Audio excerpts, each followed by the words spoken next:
Hi everybody, my name is Angie. Welcome to my channel. So today I'm going to be showing you two different methods for making wristlet straps.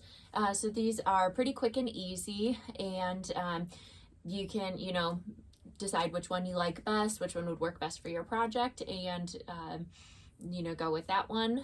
Some people like one way, some people like the other. I do both ways depending on my mood. So let's go ahead and get into it.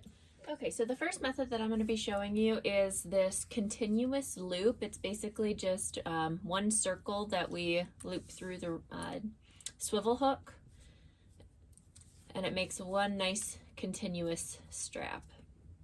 Okay, so for either method, you will need the same supplies. So you'll need one piece of fabric, either cotton or canvas, whichever you prefer. And I'm just using quilt cotton, and then I have it interfaced with a layer of SF101 just to give it a little bit more stability and structure and to stop the fabric from stretching. And I have this cut to, I'm using a 1/2 inch hardware, 1/2 inch swivel hook. So this is cut to 2 inches wide by 14 inches long. So for the width of it, you just are going to take the size hardware that you have. So if you're using a 1/2 inch hardware, you're going to multiply that by 4 because we're going to fold the fabric into quarters. So you'll take whatever the size hardware you have and multiply that by 4, and that's how wide you need to cut your fabric to. So if you're using 1/2 inch, you're going to cut 2 inch fabric, 2 inch wide fabric. If you are using 1 inch wide hardware, then you're going to cut 4 inches by 14 inches. And 3/4 inch is, I think, 3 inches wide. For 3/4 inch hardware. So that's what you will need, as well as a swivel hook. So that is all the supplies that you are going to need for that. So the first thing that we need to do is find the center of our fabric strip. So you can either draw a line down the center, just divide it in half and draw a line down the center, or you can take it to your iron and fold it over and press, which gives us a crease right down the center there. So whichever method you want to use. This fabric has like a metallic-y sheen to it. So I think I'm just gonna draw a line down the center because pressing it tends to get my iron a little gross. So I'm just gonna draw a line down the center. So since I'm using 1 inch hardware, or I'm sorry, 1/2 inch hardware, I'm gonna draw a line 1 inch down the center of my 2 inch strip. So there's kind of hard to see, but there is my line down the center. And then what you're going to do is take the edges and fold them into the center on either side so that you have it folded into the center like that. Okay, so it's easier to do when you can press it with your iron, but you can go ahead and go to your iron and give that a press, and that holds that in place. And then what we're going to do is we're going to take that and then fold it in half again so that the raw edges are now encased in the center there. So we'll go ahead and do that all the way down.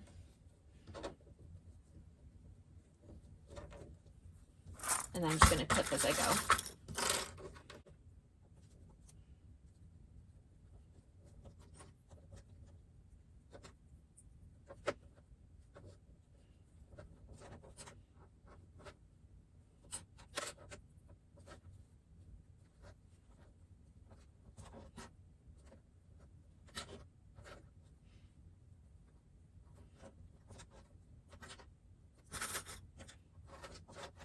Okay, so I have it clipped all the way down, and my strip is now, the raw edges are now encased in the middle of it, and my strip should now be a 1/2 inch wide, or the width of your hardware.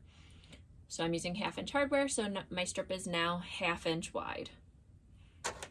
Okay, so now what we're gonna do is take our hardware and we're going to go ahead and slide it through, and I just kind of let it slide on and shift my clips as I go so that it's down towards the center. There we go. So now I have my wristlet, or the hardware is right on there. And then what we're gonna do is we'll take these last couple of clips off of either end to give us a little bit of wiggle room on here. We're going to open these up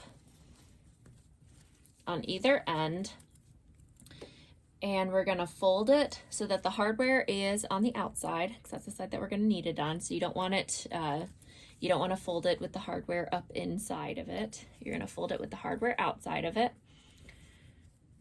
We're going to put the two ends together, and we'll clip it. Can get a little finicky.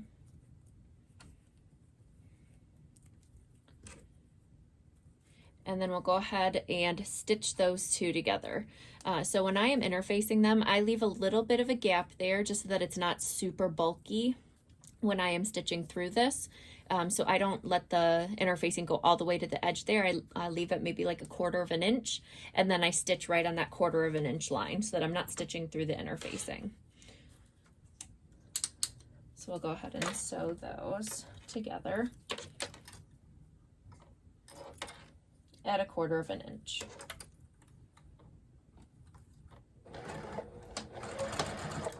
And I like to back stitch.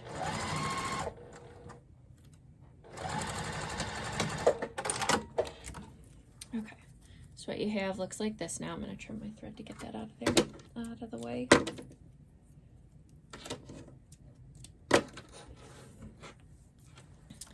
Okay, so you'll go ahead and take this piece that you just sewed, open up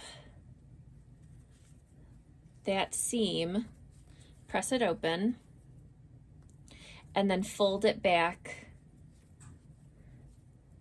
with the raw edges in towards the center.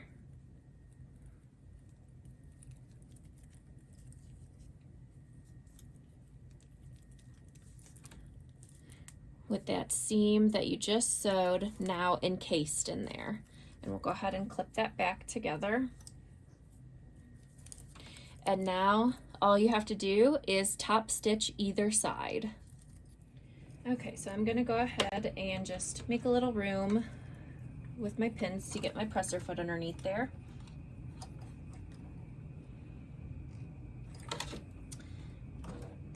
I'm gonna pull my bobbin thread up too. And then I'll go ahead and stitch all the way around, moving my clips out of the way as I go. And I'll just stitch at 1/8 of an inch seam allowance.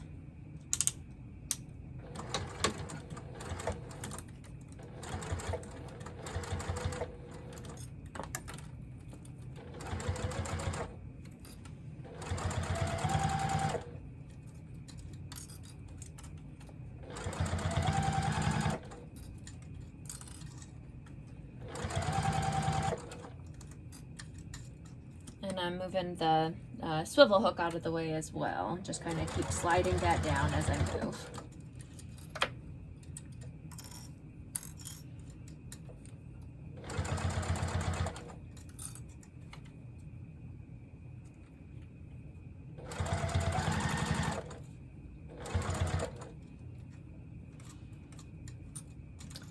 So I'm back at my original stitches. I'm just pulling the thread out of the way.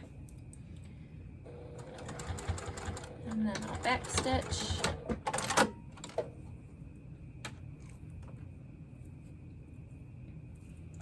And clip those threads.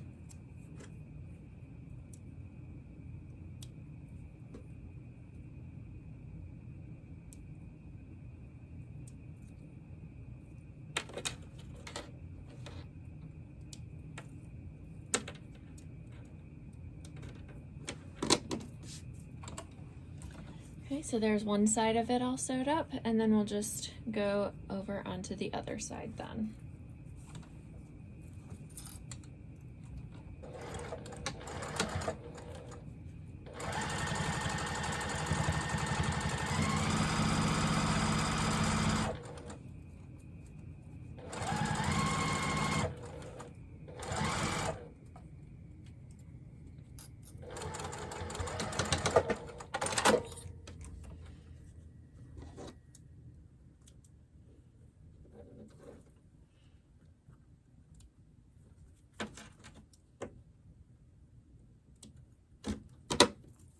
Okay, and I forgot to mention before, but depending on your fabric choice and your interfacing that you're using, this middle seam can get a little bulky, so just go slow over that so you don't break a needle or anything.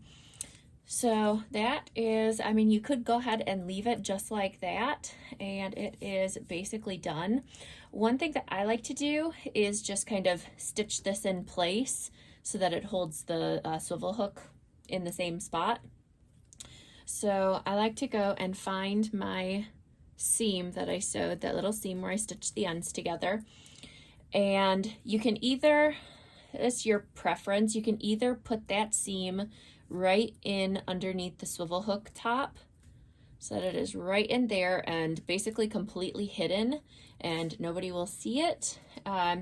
I don't like to do that. It just seems to be a lot of pressure on that. My personal preference. I've never had any issues with those seams busting or anything, but like I said, it's just my preference. I like to go and just offset it just a little bit. It's kind of hard to see, but I offset it down just a little bit, and then I stitch in place right here, and that holds these together just like that. And again, this can get kind of bulky too, depending on your fabric choices. So just go slow. And I like to back stitch quite a few times over this just to really secure it. And I get as close to the swivel hook as I can. So I'm just using my hands, both of my hands on either side of it to hold it down so that this doesn't go flapping around and you don't mess with anything on my sewing machine.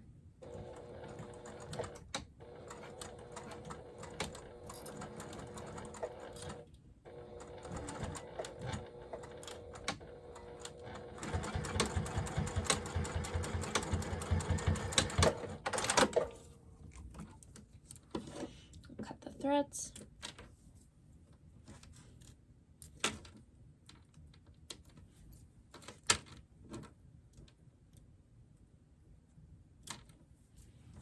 There we go, and that method is done. And then you can go ahead and take this, and if you have a wristlet that has a D-ring already attached to it, you can go ahead and hook it on there, or obviously these two don't match, but you can take a little pouch that you already have and just hook it. A lot of the times you can hook it right onto the zipper. And there we go, and it turns any tiny little pouch, as long as it's got a hole in the zipper tab up there, or in the zipper pull, you can turn any little pouch into a wristlet. So that is method number 1 of creating a wristlet strap, and I will go ahead and show you method number 2. Okay, and then this next method, this one works best usually if you have a rivet press, but if you have a strong enough sewing machine, you can also sew through it, or if you have a mallet for the rivets, you can do that as well. So with this one, instead of making it a continuous loop, what we do is fold it. It's kind of hard to tell, but we're just going to go ahead and fold it and then secure it with either a rivet or stitching it. So that is another method. Again, some people find this method easier, some people find the other method easier. So I'll show you both and then you can pick. So we'll go ahead and get into this one. Okay, so we're going to go ahead and basically do the same beginning process as the last. So we're going to go ahead and find the center of this strip, same size strip as we did last time. Fold it in half or mark the center, some way of finding the center. And then we're going to fold it in half and then fold it in half again to encase those raw edges. But we're also going to encase the raw edges in this step of the end pieces. So when you're fusing your interfacing on this step, you really do want to make sure that your interfacing is not going all the way to the edge. I would say leave it maybe about a quarter of an inch off of the edge, because it does get very, very bulky, even with something as thin as SF101. So go ahead and make sure that your interfacing doesn't go all the way to the edge, the end pieces. And what we'll do is we're gonna fold in these edge pieces. It's hard to see. Sorry, I don't have a good angle. So we're gonna fold in the edges here like that. And we can press that with an iron to get them to stay. And then we'll go ahead from there with these ends sorry, losing my words, with these ends folded in, we'll go ahead from there and fold in and fold in. That way, I didn't do a good job of folding that, but that way there's no raw edges on the top and there's no raw edges on the inside either. So we are hiding all raw edges. So we'll go ahead and do that.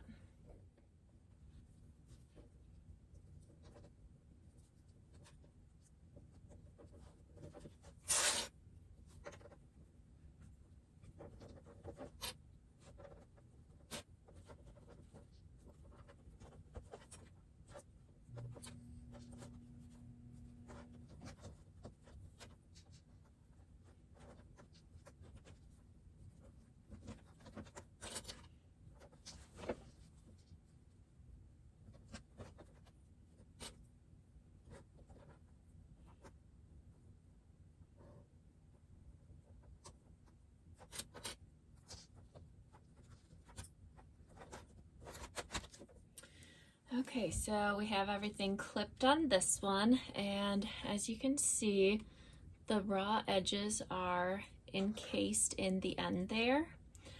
So there should be no raw edges visible along this entire strap. And then we're just gonna go ahead and go over to our sewing machine and do basically a big rectangle following the entire border, all 4 edges. And we'll go ahead and sew that at 1/8 of an inch seam allowance.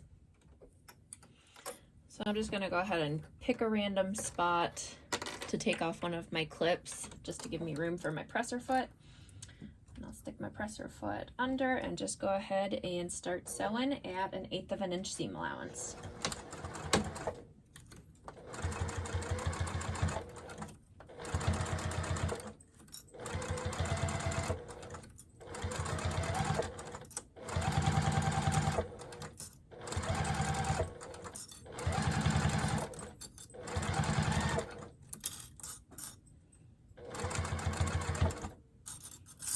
Just go slow when you get to the end here.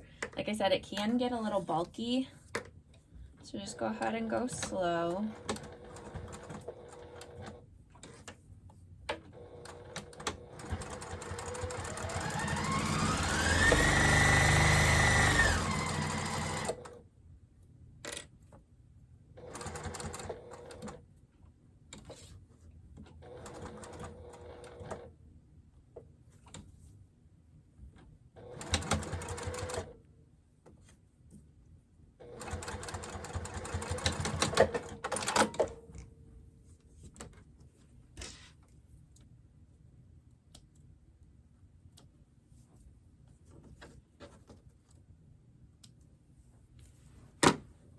All right, so you are left with basically just a big strip, a big flat wristlet strap. Okay, so what we'll do is we'll go ahead and grab our swivel hook and insert one of the ends into the swivel hook. And we're just gonna overlap it, maybe just like, fingernail size, just like, the tip of your finger. And then you have a couple of options. I like to go ahead and insert the other end in between so that it is sandwiched in the middle there. So this is the end going through the swivel hook, other one, and then it's sandwiched together like that. Or some people like to put this one down and then this one over top. So your preference. I like the sandwich method. That's just my preference.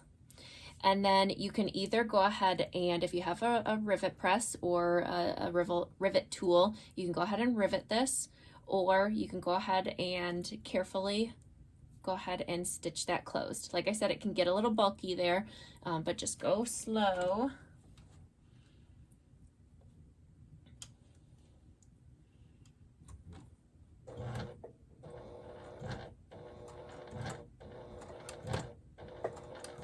And you have a couple options on this.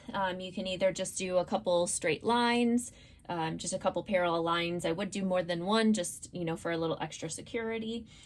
So you can either do that method, and I back stitch a little bit,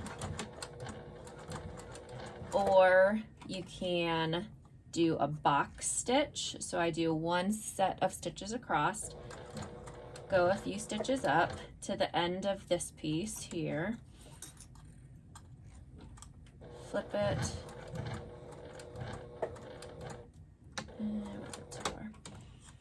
And we're literally just sewing a box.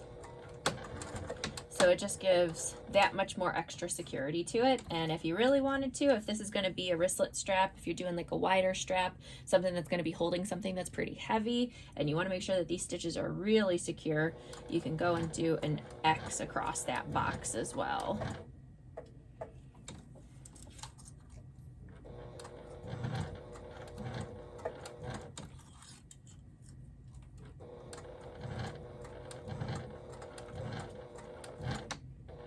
Back stitch,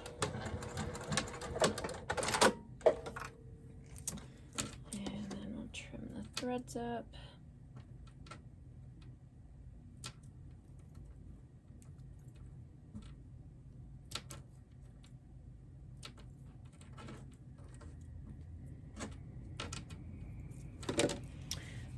And there we go. That is the other method. And as you can see here, there is, kind of difficult to see, but there is a little box there that we stitched. And that will make this very, very secure. This is not coming apart, that is for sure. So that gives you a very secure wristlet strap. That, again, you can go ahead and attach onto any little pouch or make a pouch that matches along with that. All right, so there we go. So we have two different methods for sewing up our wristlet straps. Both we get basically the same outcome, two adorable looking wristlet straps that end up being the same, the same length strap. I guess this one does look a little bit longer, but at 14 inches, that is plenty big no matter how big your hands are. Gives you plenty of space to hang on to it. And you can attach it to any little pouch that you have, or clutch or wristlet. Some wallets even come with D-rings, so you can go ahead and make your wallet into a little wristlet. So there's a lot of different options for just a little wristlet strap. So let me know in the comments down below which method you like to use, or if you try them and like one way more than the other. Let me know in the comments down below. Give this video a thumbs up if you'd like it, and make sure to subscribe to stay tuned for other projects that we're going to be making. All right, talk to you later. Bye bye.